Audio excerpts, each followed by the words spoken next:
Hello students, अभी हम हमारे अगले दृश्य पर जाएंगे, हमारा तीसरा दृश्य। अभी देखो, तीसरे दृश्य में हमारे अन्य पात्र आ जाते हैं बच्चों, वीर सिंह और उसके 3 साथी। अभी वीर सिंह के बारे में याद है, मैंने आप लोगों को बताया था। वापस में थोड़ा सा कैरेक्टर पर जाती हूँ, फिर आपको जरा याद आ जाएगा। देखो, वीर सिंह, आपको वीर सिंह बताया था बच्चों। वीर सिंह कौन क्या है? इसका जन्म बूंदी में हुआ है, लेकिन ये मेवाड़ की सेना का सैनिक है, ठीक है। और अपनी मातृभूमि बूंदी के सम्मान के लिए अपने प्राणों का बलिदान भी कर सकता है। अभी दूसरे दृश्य के अंत में हमने क्या देखा था बच्चों, कि महाराणा लाखा अपनी प्रतिज्ञा पूरी करना चाहते हैं और चारनी महाराणा लाखा को प्रतिज्ञा पूरी करने के लिए एक उपाय देती है। और वो उपाय क्या होता है बच्चों, कि एक नकली बूंदी दुर्ग बनाया जाए।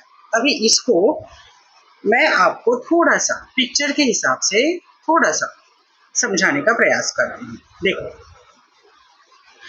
अभी इन्होंने क्या बच्चों योजना बनाई थी। जो अभय सिंह है, उन्होंने इस प्रकार का एक नकली दुर्ग बनाया, ठीक है। महाराणा और अभय सिंह, महाराणा अभय सिंह को ये दुर्ग दिखाता है, जो नकली दुर्ग हूबहू बूंदी की ही नकल वो बनाता है, ठीक है। और अभय सिंह ये महाराणा लाखा को दिखाने के लिए आता है। फिर महाराणा लाखा अभय सिंह जी को पूछते हैं कि क्या युद्ध की योजना क्या होगी। तो अभय सिंह जी कहते हैं कि दुर्ग के अंदर कुछ युद्ध सामग्री रखी जाएगी, कुछ अपने ही सैनिक अंदर रहेंगे, कुछ बाहर रहेंगे, और वो एक दूसरे पर छूछे वार करेंगे। छूछे वार करेंगे मतलब नकली वार करेंगे, ठीक है। और इस प्रकार आप आकर इस मिट्टी के दुर्ग को मिट्टी में मिलाकर अपने यहाँ पे मेवाड़ की पताका फहरा दीजिए और अपनी प्रतिज्ञा पूरी कर दीजिए। इस प्रकार की बच्चों युद्ध की योजना बन जाती है। महाराणा लाखा भी खुश हो जाते हैं कि वाह, हूबहू बूंदी की दुर्ग की नकल बनी है, और अभय सिंह जी की योजना भी बहुत सुंदर है। लेकिन यहाँ पे बच्चों क्या होता है, जैसे हम कहानी में ट्विस्ट बोलते हैं ना, उस प्रकार यहाँ पे कहानी में ट्विस्ट आता है कि अंदर जो सैनिक लड़ने वाले थे उनका चुनाव किया जाता है वीर सिंह और उसके 3 साथियों का। अभी ये नकली युद्ध होने वाला था, तो बहुत सारे सिपाही तो उन्होंने रखे नहीं, मर्यादित मतलब थोड़ी सी युद्ध सामग्री अंदर रख दी, और इन लोगों का चुनाव दुर्ग के अंदर लड़ने के लिए तैयार हुआ, ठीक है। और ये तीनों भी, वीर सिंह अपने 3 साथियों के साथ यहाँ वन प्रदेश में प्रवेश करता है। वीर सिंह, अभी यहाँ पे मैंने जानबूझकर लिखा है बच्चों, क्योंकि बच्चे ज्यादातर स्टूडेंट्स ये तीसरे दृश्य में उनके संवाद में वक्ता श्रोता में बच्चों गलती करते हैं। सो यहाँ पे इसीलिए जानबूझकर उनके मेन डायलॉग लिखने का मैंने प्रयास किया है। देखो, वीर सिंह जब अपने 3 साथियों के साथ इस नकली दुर्ग के सामने आता है ना, तो वो अपने सारे साथियों को कहता है, साथियों तुम लोगों ने देखा कि हमारे सामने ये कौन सी इमारत बनी है। तो उसमें पहला साथी कहता है कि हाँ, यह हमारी जन्मभूमि बूंदी की हूबहू नकल है, यह हमारी बूंदी की जन्मभूमि बूंदी है, ठीक है।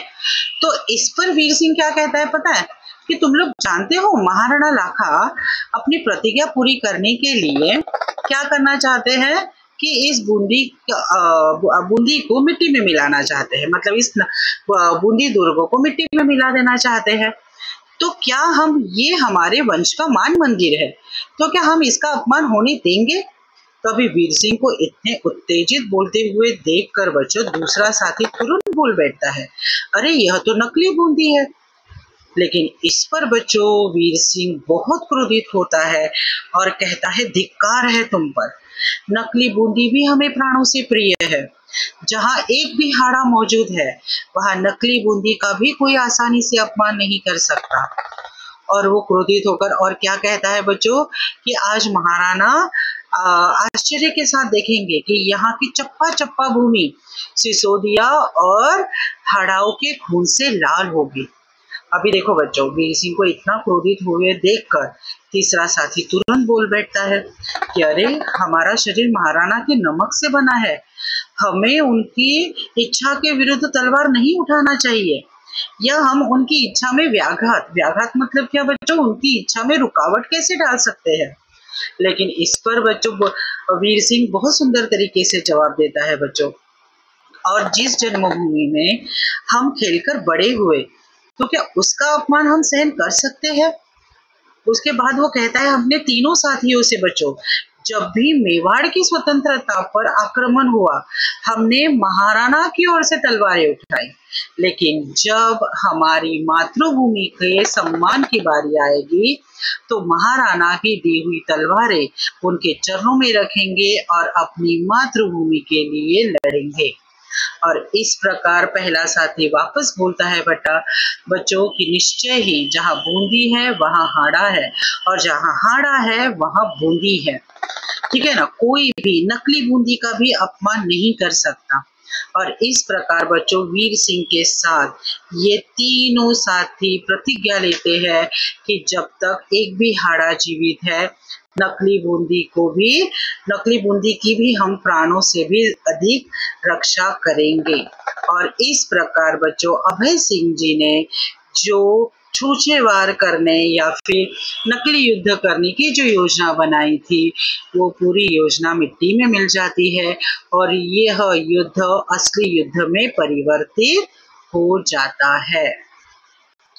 ठीक है, पढ़े हम तीसरा दृश्य बच्चों। चलो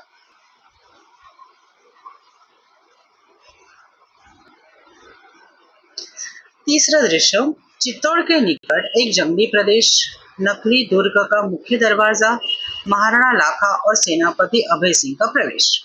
क्योंकि बच्चों नकली दुर्ग बनाया हुआ है, फिर वहां पे अभय सिंह अभी सारी योजना जो है वो महाराणा लाखा को समझाता है। तो पहले तो महाराणा लाखा को वो पूछता है, देखो क्या पूछता है अभय सिंह, आपने दुर्ग का निरीक्षण कर लिया, ठीक बना है ना। तो महाराणा लाखा क्या कहते हैं, क्यों न बनता, निस्संदेह यह ठीक हूबहू बूंदी दुर्ग की हूबहू नकल है। अब इस पर चढ़ाई करने का खेल खेला जाए। इस मिट्टी के दुर्गों को मिट्टी में मिलाने से मेरी आत्मा को संतोष नहीं होगा, लेकिन अपमान की वेदना में जो विवेकहीन प्रतिज्ञा मैंने कर डाली थी, उससे तो छुटकारा मिल ही जाएगा।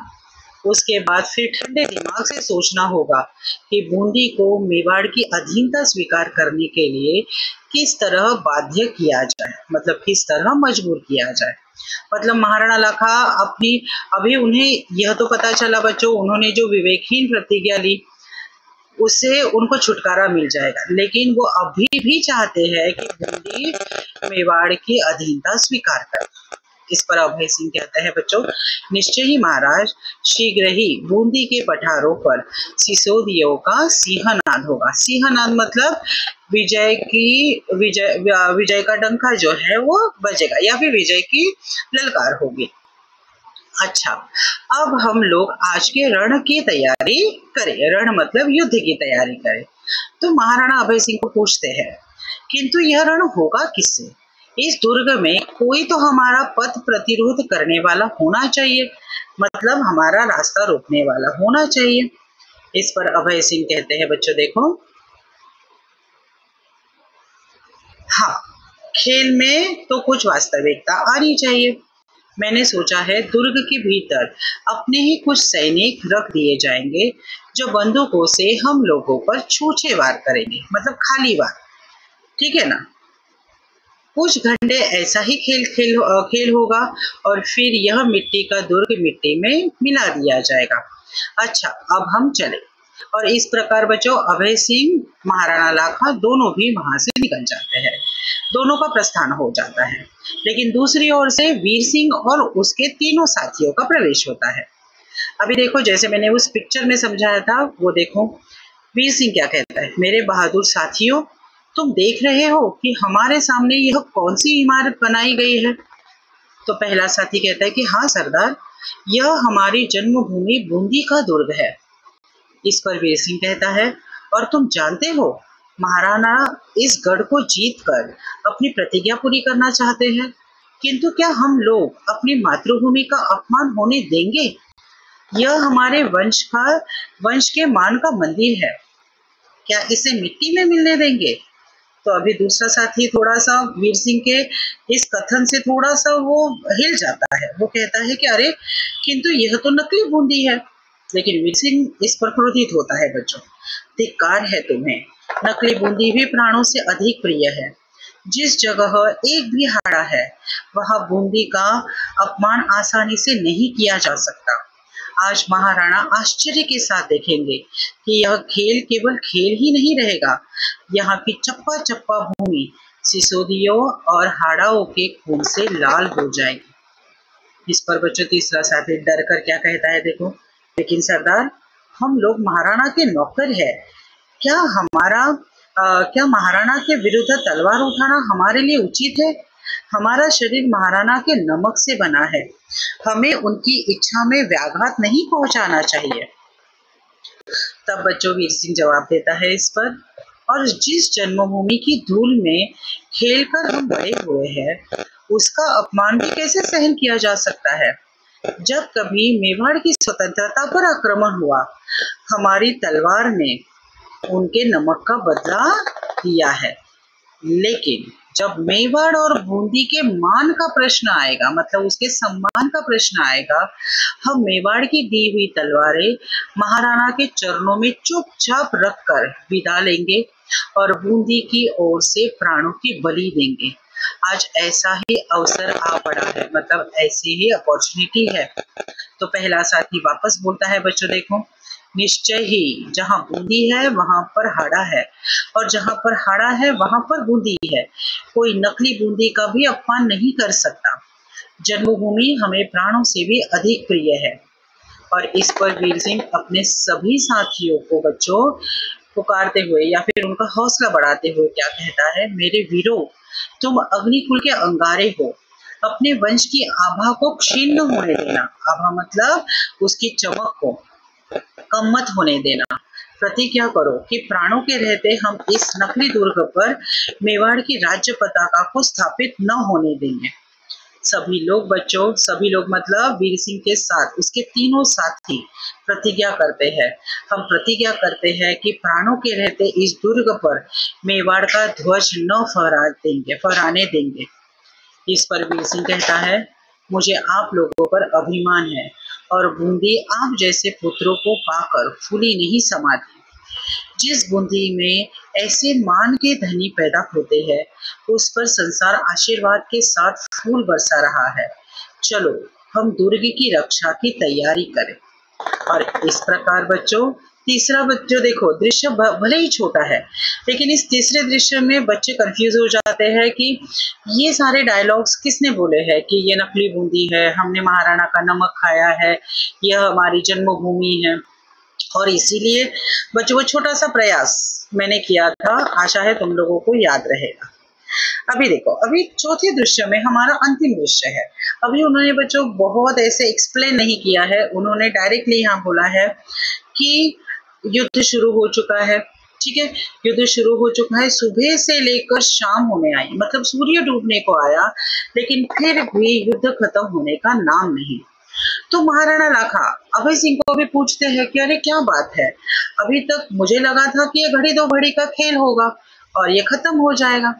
तब अभय सिंह कहते हैं बच्चों महाराणा लाखा को कि मुझे भी ऐसा लगा था, और इसीलिए अभय सिंह ने थोड़ी देर के लिए सफेद झंडा दिखाकर युद्ध को रोक दिया था, और वो वीर सिंह से बात करने गए थे। कौन बच्चों? अभय सिंह। और उससे कहा भी था कि तुम अपने प्राण व्यर्थ ही क्यों गवा रहे हो, ठीक है ना, हमें तुम्हें महाराणा की प्रतिज्ञा पूरी करने में इस प्रकार बीच में व्याघात मतलब रुकावट नहीं लानी है। लेकिन इस पर बच्चों वीर सिंह अभय सिंह को क्या जवाब देता है पता है, कि अगर महाराणा हमारे प्राण लेना चाहते हैं तो अवश्य ले, ठीक है ना, हम खुशी से हमारे प्राणों की बलि दे देंगे, किंतु हमारी बूंदी का, हमारे आंखों के सामने हमारे होते हुए हमारी बूंदी का अपमान होने नहीं देंगे।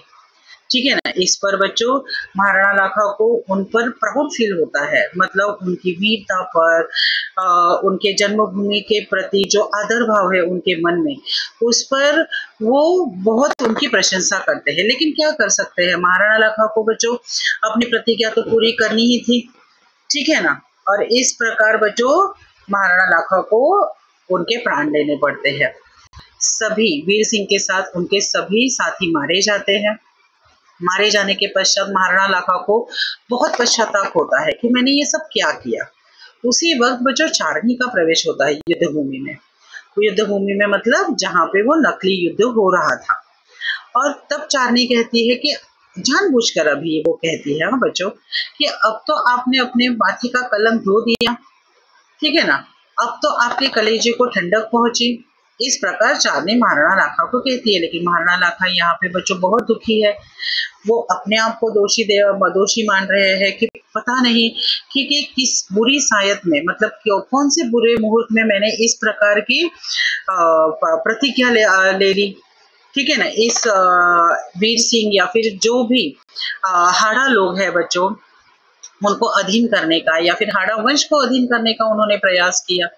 तो चारनी ये सुनकर बहुत खुश हो जाती है कि महाराणा लाखा को पश्चाताप हुआ है, और इसीलिए चारनी उन्हें कहती है तो क्या मेवाड़ और बूंदी के हृदय मिल सकते हैं, मिलने का कोई रास्ता निकल सकता है। तो महाराणा लाखा को यहाँ पे संदेह है कि आज जिस प्रकार मैंने बूंदी के सैनिकों की, मतलब वहां के जो निवासी है उन सैनिकों की मैंने हत्या कर दी या फिर उनको युद्ध में मार दिया अपनी प्रतिज्ञा पूरी करने हेतु, तो क्या राव हेमू या फिर बूंदी को कोई भी व्यक्ति मुझे माफ कर सकता है। तभी बच्चों राव हेमू उस वहां पे आते हैं और महाराणा लाखा को कहते हैं कि हम सभी को ये जानने की आवश्यकता है कि हम राजपूतों में कोई राजा नहीं, कोई महाराजा नहीं, हम सब हमारे देश की रक्षा करने वाले सैनिक हैं। हमारी तलवार जो है वो हमारे ही लोगों पर नहीं उठनी चाहिए, ठीक है ना। और ये सारी चीजें जो है बच्चों राव हेमू तथा महाराणा लाखा को वीर सिंह जैसा छोटा सा सैनिक सिखाकर चला गया। अर्थात वीर सिंह मातृभूमि का मान करना क्या होता है ये इन दो शासकों को सिखाकर चला गया। ये हमें चौथे दृश्य में पढ़ना है। चलो पढ़े। देखो पट परिवर्तन हो जाता है। चौथा दृश्य, स्थान बूंदी के नकली दुर्ग का बंद द्वार। महाराणा लाखा और अभय सिंह का प्रवेश होता है। महाराणा अभय सिंह को पूछते हैं, क्या पूछते हैं देखो, सूर्य डूबने को आया, यह कैसी लज्जा की बात है कि हमारी सेना बूंदी के नकली दुर्ग पर अपना झंडा स्थापित करने में सफलता प्राप्त नहीं कर सकी। वीर सिंह और उसके मुट्ठी भर साथी अभी तक वीरतापूर्वक लड़ रहे हैं। फिर अभय सिंह इस पर जवाब देते हैं, हाँ महाराणा, हम तो समझते थे कि घड़ी दो घड़ी में खेल खत्म हो जाएगा, लेकिन हमें छूछे वारों का मुकाबला, मतलब खाली वारों का मुकाबला करने के बजाय हाड़ाओं के अचूक निशानों का सामना करना पड़ा। यद्यपि ये लोग गिनती में थोड़े हैं, किंतु इन्होंने दीवारों की आड़ में उपयुक्त स्थान बनाकर हम पर गोली और तीर बरसाना प्रारंभ किया। मतलब दुर्ग के अंदर से खाली वार नहीं किए गए, ठीक है ना, ऐसा अभय सिंह जी बताना चाहते हैं। हमारी सेना इस आकस्मिक, मतलब अचानक जो प्रहार हो रहे थे, प्रहारों से भौचक्की हो गई, मतलब एकदम से हक्की बक्की रह गई, आश्चर्यचकित हो गई, क्योंकि योजना क्या थी बच्चों, खाली वार करने हैं, छूछे वार करने हैं। अब दुर्ग के भीतर के हाड़ाओं की युद्ध सामग्री समाप्त हो गई है, आपकी प्रतिज्ञा पूरी होने में कुछ ही क्षणों का विलंब है। तो महाराणा लाखा यहाँ पे क्या कहते हैं देखो, यह भी अच्छा ही हुआ कि हमारे इस खेल में भी कुछ वास्तविकता आ गई। यदि हमें बिना कुछ पराक्रम दिखाए ही दुर्ग पर अपना झंडा फहराने का अवसर मिल जाता तो मुझे जरा भी संतोष न होता। और सच पूछो तो मुझे वीर सिंह की वीरता देखकर बड़ी प्रसन्नता हुई। मैं चाहता था कि ऐसे वीर के प्राणों की किसी प्रकार रक्षा हो सके, ठीक है ना। तो अभय सिंह जी क्या कहते हैं देखो बच्चों, मैंने भी दुर्ग से अग्निवर्षा मतलब बच्चों रियल अटैक, ठीक है ना, अग्निवर्षा होती देखी। तो मुझे कुछ आश्चर्य हुआ था और कुछ क्षणों के लिए सफेद झंडा फहराकर मैंने युद्ध रोक दिया था। उसके पश्चात मैं स्वयं दुर्ग में गया और वीर सिंह की उसके साहस के लिए प्रशंसा की। साथ ही उससे अनुरोध किया, मतलब रिक्वेस्ट की, कि तुम इस व्यर्थ प्रयास में अपने प्राण न खो। तुम महाराणा के नौकर हो, तुम्हें उनके विरुद्ध हथियार न उठाना चाहिए। किंतु उसने उत्तर दिया कि महाराणा ने हाड़ाओं को चुनौती दी है, हम उस चुनौती का उत्तर देने को मजबूर है। हमारा महाराणा यदि हमारे प्राण लेना चाहते हैं तो खुशी से ले ले, लेकिन हम इतने कायर और निष्प्राण नहीं है कि अपनी आंखों से बूंदी का अपमान होते देखे। मेवाड़ में जब तक एक भी हाड़ा है, नकली बूंदी पर भी बूंदी की ही पताका फहराएगी। अभी महाराणा को थोड़ा प्राउड फील भी होता है और बच्चों थोड़ा बुरा भी लगता है कि इनके ऐसे वीर जाति के उनको प्राण लेने ही पड़ेंगे। देखो महाराणा क्या कहते हैं, निश्चय ही इन वीरों की जन्मभूमि के प्रति आदर भाव सराहनीय है। यह मैं जानता हूँ कि इन लोगों के प्राणों की रक्षा करने का कोई उपाय नहीं है। इतने बहुमूल्य प्राण लेकर भी मुझे प्रतिज्ञा पूरी करनी ही पड़ेगी। वह देखो, दुर्ग के उस दरार में खड़ा हुआ वीर सिंह कितनी फुर्ती से बाण वर्षा कर रहा है। अकेला ही हमारे सैकड़ों सैनिकों की टोली को आगे बढ़ने से रोके हुए है। धन्य है ऐसे वीर, धन्य है वह माँ जिसने ऐसे वीर पुत्र को जन्म दिया। धन्य है वह भूमि जहाँ ऐसे सिंह पैदा होते हैं। ये बच्चों प्लीज अंडरलाइन करो, ये आपके लिए बहुत इंपॉर्टेंट है, कि एक्स्ट्रा के लिए इंपॉर्टेंट है। और क्या हो जाता है बच्चों, जोर का धमाका होता है और प्रकाश होता है, अर्थात यहाँ पे वीर सिंह की मृत्यु हो जाती है। ठीक है, महाराणा लाखा देखो क्या कहते हैं, अरे देखो अभय सिंह, गोले के वार से वीर सिंह के प्राण पखेरु उड़ गए। प्राण पखेरु उड़ना मतलब ही बच्चों उसकी मृत्यु हुई। बूंदी के मतवाले सिपाही सदा के लिए सो गए। अब हम विजयश्री प्राप्त कर सके। जाओ दुर्ग में मेवाड़ का पताका फहराओ और वीर सिंह के शव को आदर के साथ यहाँ ले आओ, मतलब उसकी डेड बॉडी जो है उसको सम्मान के साथ आदर पूर्वक बाहर ले आओ। इस प्रकार अभय सिंह अंदर चला जाता है बच्चों। महाराणा लाखा कहते हैं देखो, आज इस विजय में मेरी सबसे बड़ी पराजय हुई, क्योंकि महाराणा लाखा अभी स्वयं को दोष देते हैं।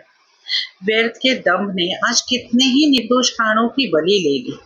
उतने में चारनी का प्रवेश होता है बच्चों। चारनी क्या कहती है देखो, महाराणा अब तो आपकी आत्मा को शांति मिल गई होगी, अब तो आपने अपने सिर का कलंक का टीका धो लिया। यह देखिए, बूंदी के दुर्ग पर मेवाड़ के सेनापति विजय पताका फहरा रहे हैं। वह सुनिए, मेवाड़ की सेना में विजय दुधुम भी बज रही है। मतलब विजय होने के बाद डंका नगाड़े बजाए जाते हैं ना, तो उसको दुधुम भी बोलते हैं। तो विजय दुधुम भी बज रही है। तो महाराणा बहुत दुखी है बच्चों। तो चारनी को क्या कहते हैं देखो, चारनी क्यों पश्चाताप से विकल प्राणों को तुम और दुखी कर रही हो। विकल प्राण मतलब ही पश्चाताप में मेरे प्राण बहुत दुखी हो चुके हैं, तो और क्यों दुखी कर रही हो। न जाने किस बुरी सायत में मैंने बूंदी को अपने अधीन करने का निश्चय किया था। वीर सिंह की वीरता ने मेरे हृदय के द्वार खोल दिए, मेरी आंखों पर से पर्दा हटा दिया। मैं देखता हूँ ऐसी वीर जाति को अधीन करने की अभिलाषा करना पागलपन है। अभिलाषा मतलब ऐसी इच्छा करना पागलपन है। चारनी खुश हो जाती है। चारनी क्या कहती है, तो क्या महाराणा अब भी मेवाड़ और बूंदी के हृदय मिलाने का कोई रास्ता नहीं निकल सकता। तभी वीर सिंह के शव के साथ अभय सिंह बाहर आ जाता है बच्चों। महाराणा लाखा वीर सिंह के शव के पास बैठ जाते हैं और कहते हैं, चारनी इस शहीद के चरणों के पास बैठकर मैं अपने अपराध के लिए क्षमा मांगता हूँ, किंतु क्या बूंदी के राव तथा हाड़ा वंश का प्रत्येक राजपूत आज की इस दुर्घटना को भूल सकेगा। तब राव हेमू का प्रवेश होता है बच्चों। राव हेमू क्या कहते हैं बच्चों देखो, क्यों नहीं महाराणा, हम युग युग से एक है और एक रहेंगे। आपको यह जानने की आवश्यकता थी कि राजपूतों में न कोई राजा है न कोई महाराजा। सब देश जाति और वंश की मान रक्षा के लिए प्राण देने वाले सैनिक है। हमारी तलवार अपने ही स्वजनों पर न उठनी चाहिए, मतलब अपने ही लोगों पर नहीं उठनी चाहिए। बूंदी के हाड़ा सुख और दुख में चित्तौड़ के सिसोदियों के साथ रहे हैं और रहेंगे। हम सब राजपूत अग्नि के पुत्र हैं। हम सबके हृदय में एक ज्वाला जल रही है। हम कैसे एक दूसरे से पृथक हो सकते हैं, मतलब अलग हो सकते हैं। वीर सिंह के बलिदान ने हमें जन्मभूमि का मान करना सिखाया है। तो महाराणा लाखा कहते हैं, निश्चय ही महाराज, हम संपूर्ण राजपूत जाति की ओर से इस अमर आत्मा के आगे अपना मस्तक झुकाए और सब बैठकर बच्चों वीर सिंह के शव के आगे अपना मस्तक झुकाकर बैठ जाते हैं। और इस प्रकार बच्चों हमें क्या समझ में आता है कि हमें अपने वीर सिंह, देखो एक नकली दुर्ग के लिए भी वो लड़ पड़ता है, ठीक है ना। तो इस मातृभूमि के मान में हमें भी, मतलब हम सभी देशवासियों को अपने कर्तव्य के प्रति जागरूक करने का जो हरे कृष्ण प्रेमी ने जो प्रयास किया है वो बहुत ही सफलतापूर्वक प्रयास है, ऐसा मेरा मानना है। आशा है आपको समझ में आया होगा बच्चों। धन्यवाद।